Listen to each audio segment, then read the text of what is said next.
জয় নিতাই, জয় গৌর। আত্মসন্ধান চ্যানেলে সকলকে স্বাগতম। আশা করি সকলে ভজন কুশলে আছেন। 2024 সালের শেষ একাদশী, অর্থাৎ এই বছরের শেষ একাদশী, পৌষ মাসের কৃষ্ণপক্ষের এই একাদশী তিথির নাম হচ্ছে সফল একাদশী তিথি। এই সফল একাদশী তিথি কবে পালন করতে হবে, কীভাবে পালন করতে হবে, বিশ্বের বিভিন্ন স্থানে এই একাদশী তিথি কবে পড়েছে, কবে পালন করবেন, অর্থাৎ 26শে ডিসেম্বর নাকি 27শে ডিসেম্বর, সকল কিছুর প্রশ্নের উত্তর থাকছে আমাদের আজকের এই ভিডিওতে। সেই সাথে থাকছে এই একাদশী ব্রত পালনের সঠিক নিয়ম, সংকল্প মন্ত্র, পালন মন্ত্র এবং এর ফল আপনি আপনার পিতৃপুরুষদেরকে কীভাবে অর্পণ করবেন। সেই সাথে বিশ্বের 150টি স্থানের পালনের সময়সূচি। আসুন আমরা মনোযোগ সহকারে এবং ভক্তিপূর্ণভাবে সকল কিছু শ্রবণ করি। প্রথমে আমরা জেনে নেই যে এই একাদশী তিথির নাম কি। আমাদের পৌষ মাসের কৃষ্ণপক্ষের একাদশী তিথির নাম যুধিষ্ঠির শ্রীকৃষ্ণ সংবাদে বলা হয়েছে সফলা একাদশী। নামকরণ থেকে বোঝা যায় যে এই একাদশী হচ্ছে সফলতা আনে। অর্থাৎ আপনি যদি ভক্তি পথে থেকে থাকেন, আপনি যদি অধ্যয়ন অথবা ব্যবসা অথবা যে কোনো কাজে আপনি নিযুক্ত থাকেন, সেখানে যদি আপনি সফলতা পেতে চান, সেক্ষেত্রে আপনাকে নিষ্ঠা সহকারে অবশ্যই একাদশী ব্রত পালন করতে হবে। সফলা অর্থ হচ্ছে সফলতা। আমরা সাধারণত এটাকে নির্দেশ করে পেয়ে থাকি ভক্তি জগতে, অর্থাৎ আপনি ভক্তিপথে কী করে সফল হবেন, উন্নতি লাভ করবেন, সেক্ষেত্রে আপনি ভগবানের একনিষ্ঠভাবে যদি এই একাদশী ব্রত পালন করে থাকেন, আপনার উত্তরোত্তর ভক্তি বৃদ্ধি হবে। বিশ্বের এবার সকল স্থানেই এই একাদশী ব্রত একযোগে পালিত হবে 26শে ডিসেম্বর বৃহস্পতিবার। শুধুমাত্র নিউজিল্যান্ড এবং অস্ট্রেলিয়াতে এই একাদশী ব্রত পালন হবে 27শে ডিসেম্বর অর্থাৎ শুক্রবার। এছাড়া বাদবাকি সকল স্থানে একই দিনে ব্রত। সেজন্য আসুন আমরা প্রথমে জেনে নিই একাদশী ব্রত পালনের সঠিক যে নিয়ম রয়েছে সেই নিয়মটি। একাদশীর আগের দিন, একাদশীর দিন এবং একাদশীর পরের দিন অবশ্যই যারা আমিষাহারী আছি তারা আমিষাহার বর্জন করব, এবং যারা নিরামিষাশী অথবা যারা প্রসাদ ভোজী তাদের তো কোনো সমস্যাই নেই। আমিষাহার বর্জনের সাথে সাথে অবশ্যই আগের দিন আমাদেরকে সংকল্প মন্ত্র উচ্চারণ করতে হবে। একাদশীর আগের দিন ব্রহ্মমুহূর্তে প্রাতঃস্নান সেরে আপনাকে ভগবানের শ্রীচরণে পুষ্প এবং তুলসীপত্র অর্পণ করে আপনি তার সেবাদি কার্যাদি করে মঙ্গলারতি করে আপনি সংকল্প মন্ত্রে আবদ্ধ হবেন। যদি সেটি সম্ভব না হয়, অর্থাৎ ব্রহ্মমুহূর্ত হচ্ছে সূর্যোদয়ের 1 ঘন্টা 36 মিনিট পূর্বে, যদি আপনি এই সময় উঠতে না পারেন, আপনি অবশ্যই সূর্যোদয়ের পূর্বে আপনার প্রাতঃস্নানটি সারবেন এবং তারপর ভগবানের অর্চনাদি করে তার শ্রীচরণে তুলসীপত্র পুষ্প নিবেদন করে আপনি সংকল্প মন্ত্রে আবদ্ধ হবেন।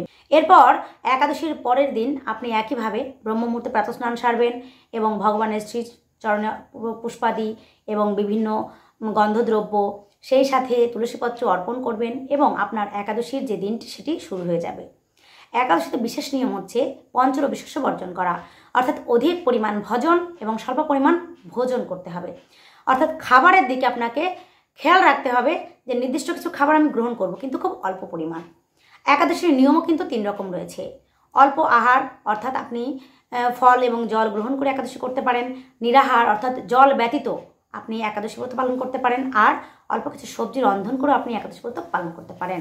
সেক্ষেত্রে নির্জলা, অর্থাৎ উপবাস, সেই ক্ষেত্রে আপনি কিন্তু ভগবানের যে চরণামৃত রয়েছে সেটিও কিন্তু গ্রহণ করতে পারবেন না।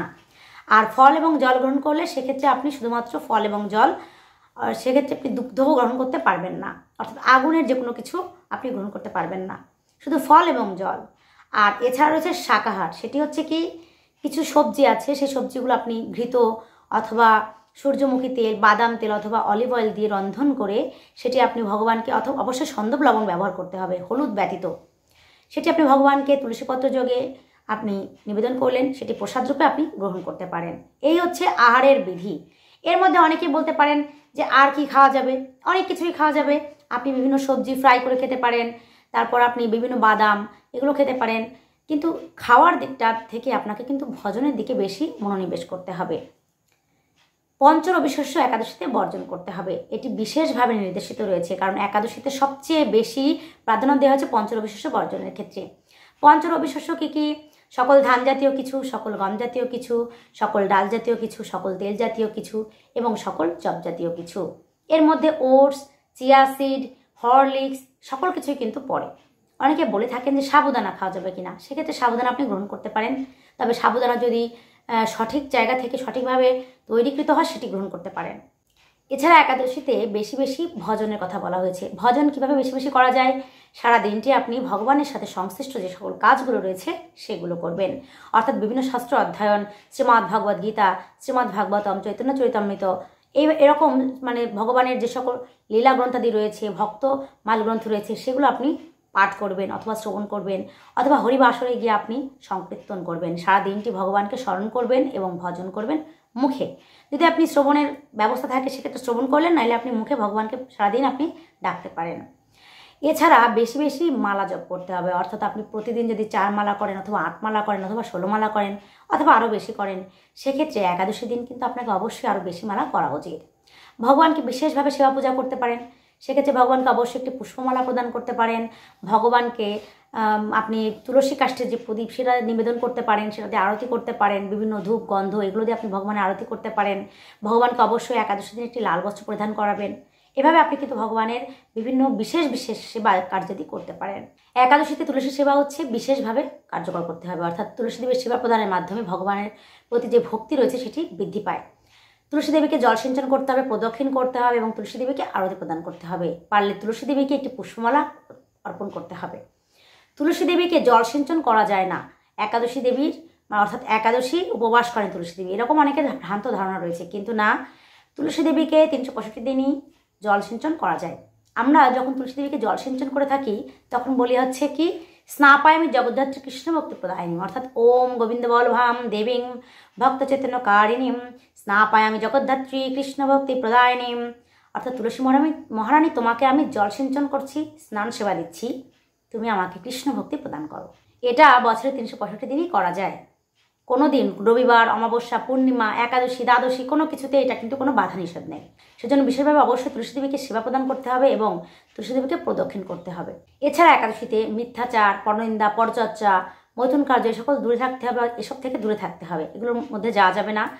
আর বিভিন্ন চা, পান, বিড়ি, সিগারেট এগুলো গ্রহণ করা যাবে না, এগুলো কিন্তু নিষিদ্ধ দ্রব্যের মধ্যে পড়ে। একাদশী যেমন নির্দিষ্ট দিনে করা উচিত, ঠিক একইভাবে পারণও কিন্তু নির্দিষ্ট সময়ের মধ্যে করা উচিত। পারণ কখন হয়? পারণ হচ্ছে একাদশীর পরবর্তী দিন।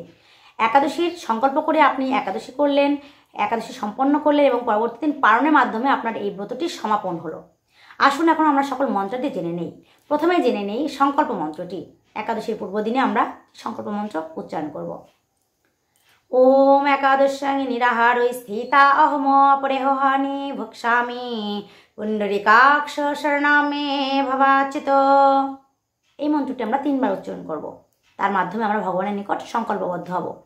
নিরাহারের স্থানে আপনি যদি নির্জল উপবাস করেন তাহলে নিরাহার কথাটি উল্লেখ করবেন, আর যদি আপনি ফল জল খেয়ে করেন সেখানে ফলাহার কথাটি বলবেন, আর যদি আপনি কোনো সবজি রন্ধন করে সেটি ভগবানকে প্রসাদ নিবেদন করে আপনি গ্রহণ করেন সেই ক্ষেত্রে আপনি বলবেন শাকাহার। এই মন্ত্রটি অবশ্যই 3 বার উচ্চারণ করতে হবে।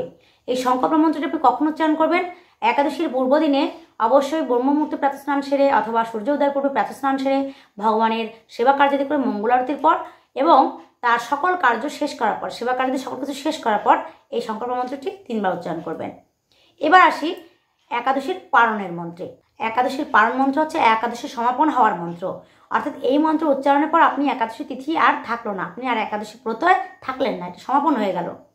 সেক্ষেত্রে আপনি যদি আপনার এই একাদশীর ফল অর্থাৎ এই একাদশী করে আপনার যদি কোনো পুণ্যফল অর্জন হয়ে থাকে সেই ফলটি আপনি পূর্বপুরুষদেরকে নিবেদন করতে পারেন, অথবা আপনার কোনো প্রতিবেশী দুর্দশাগ্রস্ত আছে, আপনার কোনো আত্মীয়স্বজন দুর্দশাগ্রস্ত আছে তাকেও আপনি, অর্থাৎ জীবিত অবস্থায় যদি কেউ আছে তাকেও কিন্তু আপনি এই একাদশীর ফল অর্পণ করতে পারেন, তাহলে তার বিশেষ মঙ্গল হবে।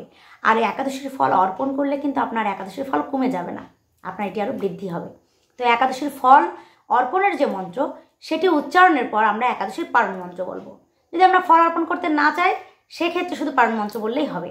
তাহলে আসুন আমরা প্রথমে একাদশীর ফল নিবেদনের যে মন্ত্রটি রয়েছে সেই মন্ত্রটি জেনে নেই।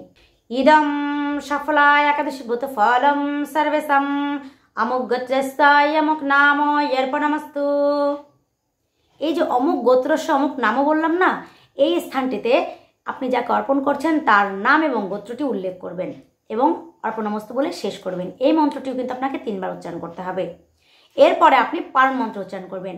পারণ মন্ত্রটিও কিন্তু আপনাকে 3 বার উচ্চারণ করতে হবে। আসুন আমরা পারণ মন্ত্রটি জেনে নেই। ওম অজ্ঞান তিমিরান্ধস্য ব্রত ননেন কেশব প্রসিদ্ধ সমখনাথ জ্ঞান দৃষ্টি প্রদ ভব। এভাবে আমাদের একাদশী ব্রত সুসম্পন্ন হবে। এই সফল একাদশী ব্রতের যে মাহাত্ম্য সেই মাহাত্ম্য শুধু পাঠ এবং শ্রবণেই আপনার রাষ্ট্রযজ্ঞের ফল লাভ হবে। আসুন এখন আমরা একাদশীর এই যে মাহাত্ম্য রয়েছে, বিশেষ মাহাত্ম্য, এই মাহাত্ম্যটি শ্রবণ করি। একাদশীর দিন অবশ্যই সকলে এটি পাঠ অথবা শ্রবণ করার চেষ্টা করবেন। সফলা একাদশী। পৌষ মাসের কৃষ্ণপক্ষের একাদশীর নাম সফলা। ব্রহ্মাণ্ড পুরাণে যুধিষ্ঠির শ্রীকৃষ্ণ সংবাদে এই তিথির মাহাত্ম্য বর্ণিত হয়েছে। যুধিষ্ঠির বলেন, হে প্রভু, পৌষ মাসের কৃষ্ণপক্ষের একাদশীর নাম, বিধি এবং পূজ্য দেবতা বিষয়ে আমার কৌতূহল নিবারণ করুন। শ্রীকৃষ্ণ বললেন, হে মহারাজ, আপনার প্রতি স্নেহবশত এই ব্রত কথা বিষয়ে বলছি। এই ব্রত আমাকে যেরকম সন্তুষ্ট করে, বহু দান দক্ষিণা যুক্ত যজ্ঞাদি দ্বারা আমি সেরকম সন্তুষ্ট হই না। তাই যত্ন সহকারে এই ব্রত পালন করা কর্তব্য। পৌষ মাসের কৃষ্ণপক্ষীয় একাদশীর নাম সফলা। নাগদের মধ্যে যেমন শেষ নাগ, পক্ষীদের মধ্যে গরুড়, মানুষদের মধ্যে ব্রাহ্মণ, দেবতাদের মধ্যে নারায়ণ সর্বশ্রেষ্ঠ, তেমনি সকল ব্রতের মধ্যে একাদশী ব্রতই সর্বশ্রেষ্ঠ। হে মহারাজ, যারা এই ব্রত পালন করেন তারা আমার অত্যন্ত প্রিয়। তাদের এ জগতে ধনলাভ ও পরজগতে মুক্তি লাভ হয়। হাজার হাজার বছর তপস্যায় যে ফল লাভ হয় না, একমাত্র সফলা একাদশীতে রাত্রি জাগরণের ফলে তা অনায়াসে প্রাপ্ত হওয়া যায়। মহেশপতি নামে এক রাজা প্রসিদ্ধ চম্পাবতী নগরে বাস করতেন। রাজার 4 জন পুত্র ছিল, কিন্তু তার জ্যেষ্ঠ পুত্র লুম্ভক সর্বদা পরশ্রী গমন, মদ্যপান প্রভৃতি অসৎ কার্যে রত ছিল। সে সর্বক্ষণ ব্রাহ্মণ, বৈষ্ণব ও দেবতাদের নিন্দা করত। পুত্রের এই আচরণে ক্ষুব্ধ হয়ে রাজা তাকে রাজ্য থেকে বার করে দিলেন। স্ত্রী, পুত্র, পিতামাতা, আত্মীয় স্বজন পরিত্যক্ত হয়ে সে এক গভীর বনে প্রবেশ করলো। সেখানে কখনো জীব হত্যা, আবার কখনো চুরি করে জীবন ধারণ করতে লাগলো। কিছুদিন পরে একদিন সে নগরে প্রহরীদের কাছে ধরা পড়ল, কিন্তু রাজপুত্র বলে সেই অপরাধ থেকে সে মুক্তি পেল। পুনরায় সে বনে ফিরে গিয়ে জীব হত্যা ও ফলমূল আহার করে দিন যাপন করতে লাগলো। ওই বনে বহু বছরের পুরনো একটি বিশাল অশ্বত্থ বৃক্ষ ছিল। সেখানে ভগবান শ্রীকৃষ্ণ বাসুদেব বিরাজ করেন বলে বৃক্ষটি দেবত্ব প্রাপ্ত হয়েছে। সেই বৃক্ষতলে পাপ বুদ্ধি লোম্ভক বাস করত।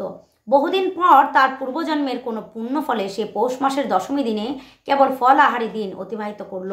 কিন্তু রাত্রিতে অসহ্য শীতের প্রকোপে সে মৃতপ্রায় হয়ে রাত্রি যাপন করল। পরদিন সূর্যোদয় হলেও সে অচেতন হয়েই পড়ে রইল। দুপুরের দিকে তার চেতনা ফিরল।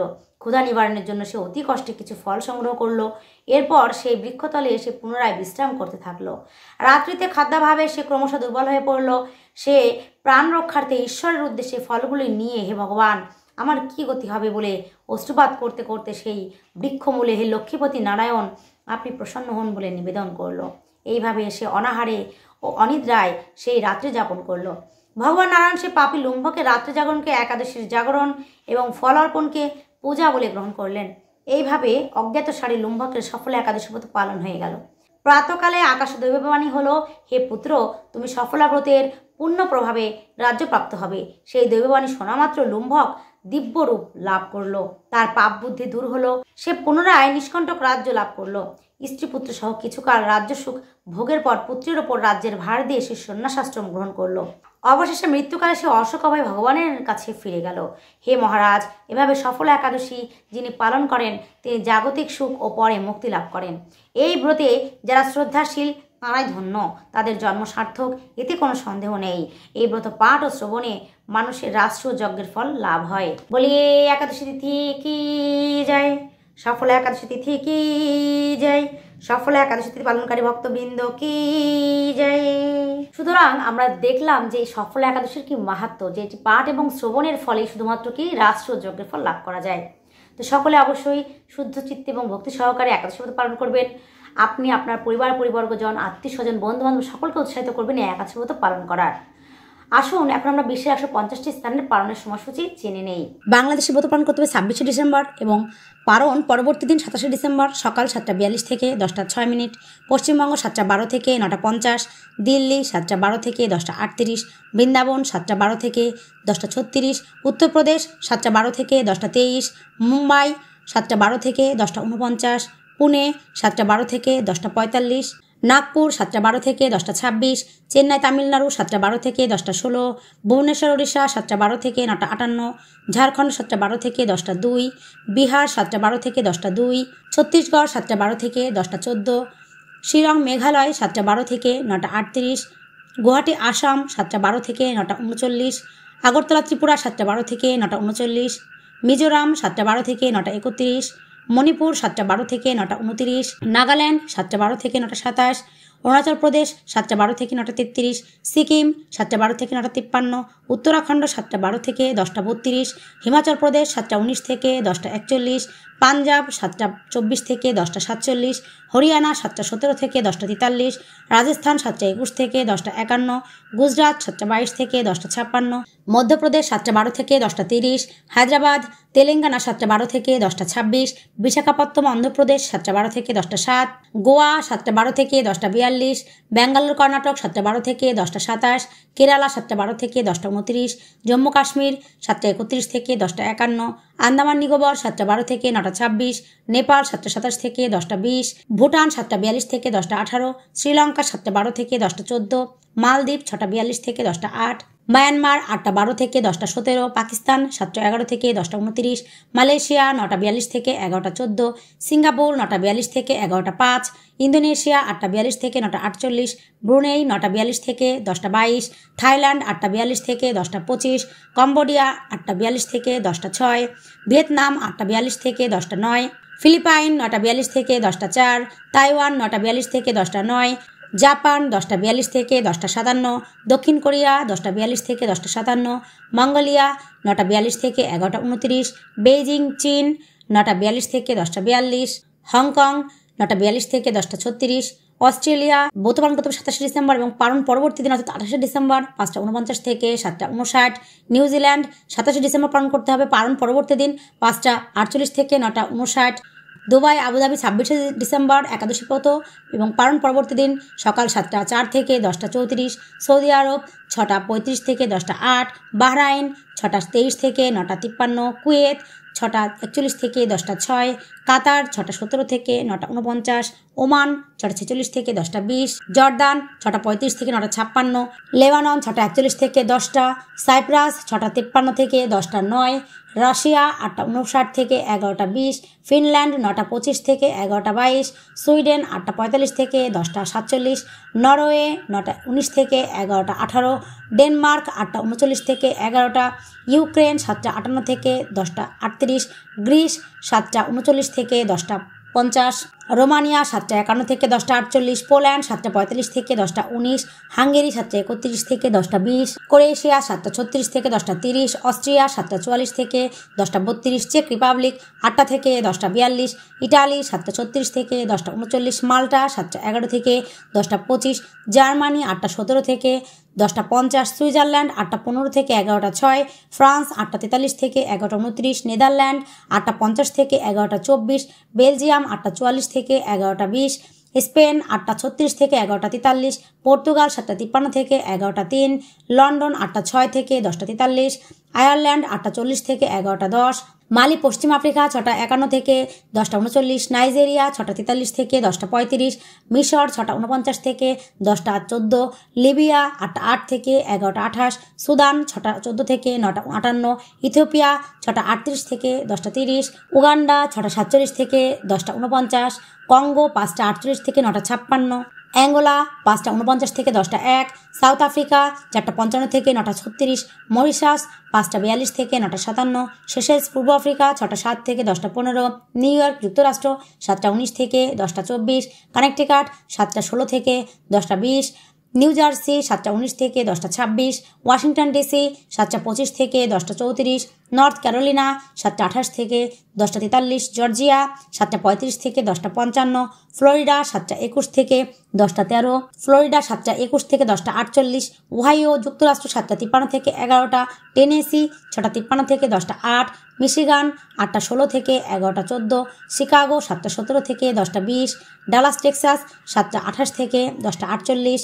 ক্যালিফোর্নিয়া 7টা 11 থেকে 10টা 24, সান ফ্রান্সিসকো 7টা 24 থেকে 10টা 35, ওয়াশিংটন স্টেট 7টা 49 থেকে 10টা 38, মলটেন কানাডা 7টা 33 থেকে 10টা 28, টরন্টো 7টা 50 থেকে 10টা 49, অন্টারিও 8টা 32 থেকে 11টা 17, অটোয়া 7টা 41 থেকে 10টা 36, ম্যানিটোবা কানাডা 8টা 53 থেকে 11টা 17, সাসকাচুয়ান কানাডা 9টা 23 থেকে 11টা 51, আলবার্টা 8টা 59 থেকে 11টা 34, ব্রিটিশ কলাম্বিয়া 8টা 39 থেকে 11টা 7, মেক্সিকো 7টা 8 থেকে 10টা 48, ব্রাজিল 6টা 7 থেকে 10টা 38, আর্জেন্টিনা 5টা 40 থেকে 10টা 30, চিলি 6টা 33 থেকে 11টা 20, পেরু 5টা 44 থেকে 10টা 1, কলম্বিয়া 6টা 1 থেকে 9টা 59, গায়ানা 6টা 1 থেকে 9টা 56, সার্বিয়া 7:14 থেকে 10:11, কুর্দিস্তান 7:16 থেকে 10:28। তো এই ছিল বিশ্বের 150টি স্থানের পালনের সময়সূচি। আমরা যেখানে যে স্থানে আছি সেজন্য সঠিক সময় সঠিক স্থান থেকে সেই একাদশীর পালনের সময়সূচি দেখে অবশ্যই নির্দিষ্ট সময়ের মধ্যে পালন সম্পন্ন করি। সকলে ভালো থাকবেন এবং সুস্থ থাকবেন এবং অবশ্যই একাদশী ব্রত পালন করবেন। ভিডিওটি ভালো লাগে থাকলে অবশ্যই একটি লাইক করবেন এবং আপনাদের কোনো মূল্যবান মতামত থাকলে অথবা একাদশী সংক্রান্ত কোনো প্রশ্ন থাকলে আমাদেরকে কমেন্ট বক্সে জানাবেন। আমরা অবশ্যই চেষ্টা করব আপনাদেরকে উত্তর প্রদানের জন্য। এবং অবশ্যই চ্যানেলটিতে সাবস্ক্রাইব করে আমাদের সাথে থাকবেন। যারা অলরেডি সাবস্ক্রাইব করেছেন তাদেরকে অসংখ্য ধন্যবাদ।